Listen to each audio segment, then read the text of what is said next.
저는 이 책에서 제일 감탄스러웠던 거는 저는 베스트팔렌 체제에 대한 이해였었어요. 이제 정치 체제를 5가지로 나눠서 표현하는데요. 그냥 최근에 도식화한 건데요. 민주주의 없는 자유주의가 있고, 자유주의 없는 민주주의가 있고, 자유주의 있는 민주주의가 있고, 자유주의도 민주주의도 없는데 정치는 잘 작동하는 경우. 그게 이제 베트남 공산당, 중국 공산당, 세종대왕, 뭐 정조, 영조 뭐 이런 거고, 자유주의, 민주주의 정치가 다 없어지고 국가만 있는 경우, 그게 이제 소련 붕괴 직후의 러시아 상황이 이제 그랬다 볼 수 있는데요.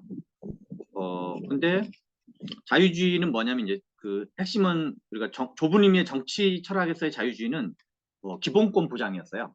아마 이제 우리 법학이나 이런 거랑 비슷할 텐데, 근데 베스트팔렌 체제를 보니까 자유주의의 전제 조건을 배우게 됐어요. 자유주의의 전제 조건은 강력하고 슈퍼 울트라 수준의 국제적인 세력 균형이었었어요. 그래서 이제 30년 전쟁을 해가지고 신교와 국교가 엄청나게 싸우니까 우리 옛날에 홍세화 선생님이 똘레랑스라는 표현을 얘기했는데 그 똘레랑스가 그때는 뭔가 유럽은 대단한갑다 이렇게 선진국은 대단하다 생각했는데 실제로는 이제 베스트팔렌 체제의 산물이 똘레랑스인 건데 너무 오랜 세월 죽고 죽여가지고 한 100년에서 150년 동안 죽고 죽이니까 지쳐서 이제 그만 죽이자 뭐 하는 짓이냐라고 이제 그런 건데 그러면 이제 자유주의 세력균형 기본권은 같은 말인 건데 하나는 이제 우리가 이번에 우크라이전도 그렇고 한국 전쟁도 그렇지만 모든 내전은 국제전이다라는 걸 전제로 우리가 이해할 필요가 있고 모든 내전은 아주 예외적인 경우를 제외하고는 항상 국제전이다. 그랬을 때 이 세력균형 자유 그러니까 기본권 이런 거는 하나는 국제적으로 슈퍼 울트라 세력균형 그다음 국내적으로는 그 세계사에서의 그 세력균형 국내 세력균형의 기원은 명예혁명으로 봐야 돼요. 그래서 왕과 귀족이 타협체제 그다음에 이후에 이제 민주주의가 도입됐을 때는 지배계급과 피지배계급의 타협체제 이런 걸 통해서 됐는데 이 얘기를 왜 하냐면 미국이 여러 가지 뭐 이라크 전쟁부터 하고 뭐 아프가니스탄 전쟁도 하고 뭐 그랬는데 예컨대 그러니까 자유주의는 심을 수 없다는 것이 결론이에요. 이식할 수 없는 체제다. 이거는 엄청나게 오래된 역사와 문화와 그 구성원들이 내면으로 승복하는 거 앤드 곱하기 수준의 세력균형이 지금도 작동하고 있어야 돼요. 그러니까 뭐 BBC 모델이고 나발이고 다 작동으로 가능한 건데 민주주의는 쪽수론이거든요. 근데 만약에 자유주의 토대가 없는 곳에서 민주주의를 하면 그게 나치즘이에요. 예컨대 2차 이라크 전쟁에서 미국이 그러니까 이제 이라크에서 시아파가 약 70%고 수니파가 30%였는데 아니면 8대2거나 한 7대3 정도 됐는데 후세인은 수니파 출신 독재자였거든요. 그러니까 소수파 대표자여가지고 질서가 유지됐었어요.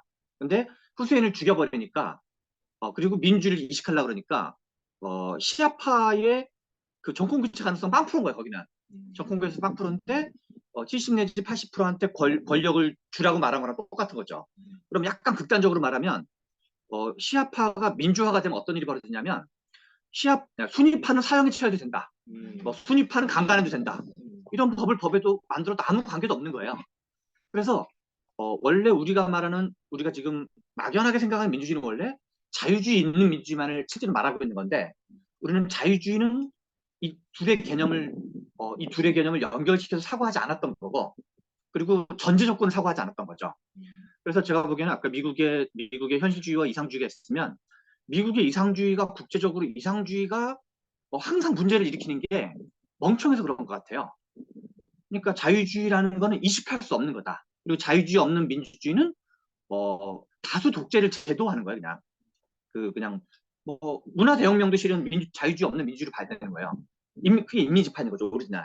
그래서 이 자유주의라는 게 단지 무슨 뭐 법으로 된다고 되는 것도 아니고 국내 정치적으로 되는 게 아니라 하나는 그 국제 정치적인 조건. 그러면 세계 지도를 딱 펼쳐놓으면 자유주의가 가능한 나라 자체가 유럽이랑 미국이랑 유럽, 미국 언저리 국가 몇 나라랑 그다음에 뭔가 미국의 영향력이 엄청 강력하게 작동하면서 세력균형 작동하는 이제 우리나라 같은 경우도 약간 이제 그런 경우였는데 그런 거 외에는 자유주의를 기대하면 안 되는 거지 생각에.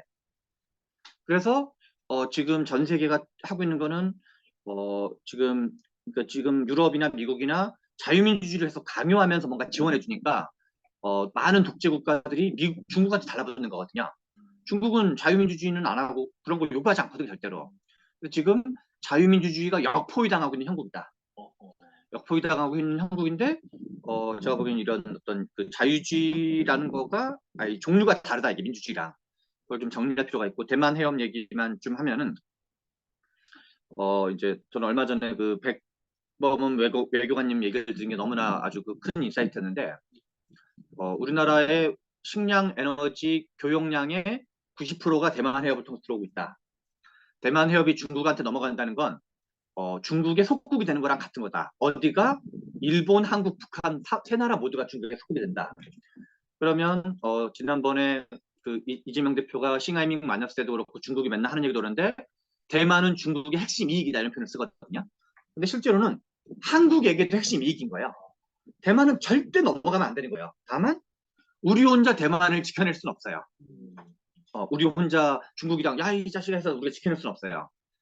이게 이제 한 덩어리고 대만 해협은 우리의 핵심 이익이다. 이거에 유사한 사례는 뭐였냐면 그게 말한 아까 전에 한국 전쟁 때 북한이에요. 한반도의 북단을 우리나라가 같은 민족이어서 먹으려고 그러는데 수복하려고 그러는데 중국이 참전을 했거든요. 중국은 왜 참전하냐? 한반도 북단은 중국의 핵심 이익이거든요. 여기는 하나의 나라이지만 중국의 핵심 이익이니까 중국은 좌시할 수 없는 거예요. 대만도 똑같은 거예요. 하나의 중국을 우리는 인정한다. 그러나 니네가 먹지 마라 이거거든요. 하나의 중국인데 아무튼 니네가 먹으면 안 돼. 그거랑 북한이 이걸 중국이 북한을 막은 건 원리적으로 같은 거다. 이거를 절대 잊으면 안 되는 게 있고 두 번째는 저는 지금 이제 일본 문제를 좀 우리가 되게 그 개방적으로 볼 필요가 있다 생각을 해요. 독일의 재무장을 어떻게 볼 거냐? 러시아가 우크라이나 쳐들어갔는데 독일의 재무장은 좋은 거예요. 왜 독일이 재무장은 좋냐? 미국이 힘이 빠져가지고 미국이 지금 전 세계를 다 커버하는 게 불가능해지고 이 동북아 중심으로 커버하려고 아프가니스탄을 철수한 건데 그럼 미국의 힘의 공백분을 누군가가 채워줘야 되는 거야. 러시아가 지배하지 못하도록. 그게 독일의 재무장이거든요. 똑같은 원리로 미국의 힘은 지금 여기저기 다 빠지고 있는 거야. 그 기력이 쇠퇴된 거기 때문에 과거에 비해서. 그러면 동북아에서도 중국이라는 그 미국을 위협하는 어마어마하게 또 역사적으로 엄청 그 유능한 역량을 갖고 있는 엘리트 국가인데 그러니까 소련의 엘리트 역량과 중국의 엘리트 역량이 다른 거예요 지금. 그러면 미국이 그만큼 힘이 버거워졌어요. 그럼 이걸 메꿔줘야 되는 거예요. 그러니까 우리는 논리적으로 그냥 중국이 지배하는 걸 좌시하든가 아니면 중국이 지배하는 걸 좌시하지 않을 거면 동북아에서 세력 균형을 유지해야 되는 거예요. 또 우리를 위협하는 거는 중국이거든요. 중국이 워낙 대국이기 때문에. 그러면 미국이 이거를 야 이게 우리가 혼자 커버할 수 있는 거야? 했을 때 힘을 깨우면서 일본의 재무장 미국이 요구한 거예요. 미국이 왜 요구하냐? 중국을 막으려면 자기 혼자 안 되니까. 그래서 일본의 재무장은 독일의 재무장과 원칙적으로 같은 거라는 거예요. 다만 독일은 상대적으로 전전 청산을 많이 했고 그리고 시민사회 역량이 강하고 일본은 이제 군국주의 역사를 가지고 있죠 여전히. 근데 그 군국주의도 구분해야 되는데 일본은 군국주의 할 수 있는 의지는 있을 수 있어도 그럴 힘이 없어요 힘이. 나라의 국력이 안 돼요. 우리나라랑 별로 차이도 안 나고 등등 해가지고 메이지 유신 같은 게 설령 벌어져도 군국주의 할 수가 없어요 일본은. 그 힘이 워낙 비리비리해가지고 현재로서는 이후에 갑자기 뭐 경제 성장률이 5% 10% 될 수 있는 것도 아니고 20년 30년 동안. 그러면 우리는 어떻게 되는 거냐면 일본에 대해서 지금 우리 당이나 야권 진보 쪽은 너무 그냥 반일 민족주의 장사만 하고 있는데 이 미국과 중국의 역관계 변화라는 거를 중심판으로 놓고 근데 그러면 대만 해협이 넘어가는 거 우리는 좌시할 건지 말 건지를 놓고 이게 우리의 핵심 이익에 걸린 거라면 이걸 막아야 되는 거죠. 막는 편과 연합군을 형성해야 되는 거야. 다만 연합군 내에서 우리 목소리를 내야 되는 거죠. 그러면 저는 뭐 밀떡이 아닌지 잘 모르지만 여러 가지 주서들은 말에 의하면 우리나라 군사력이 세계 6위래요. 우리나라 군사력이. 유일한 말도 있고 유일한 그거는 이제 재래식 나중에 그거는 아무튼 뭐 대충 10위권이라고 네, 치더라도 10권을 챙겨놨어요.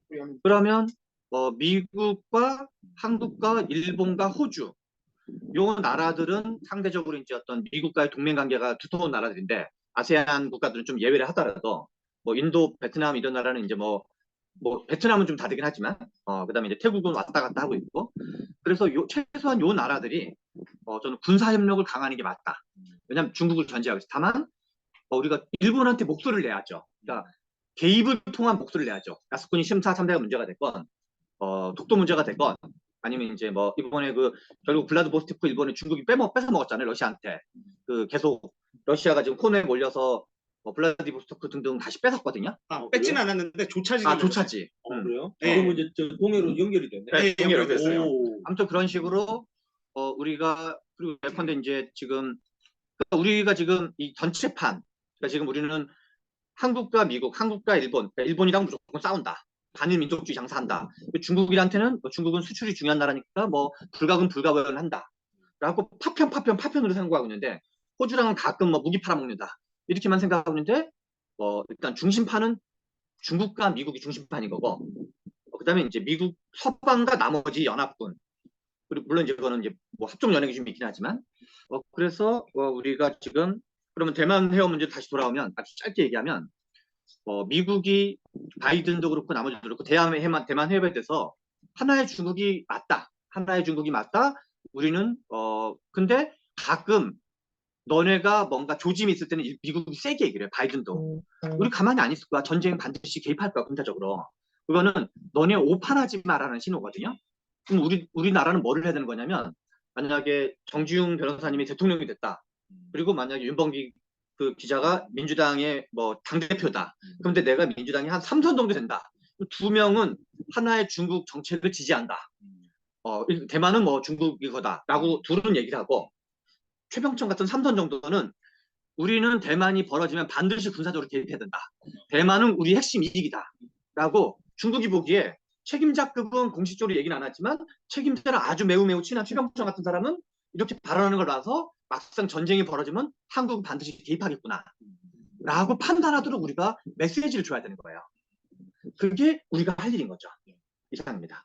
네, 감사합니다.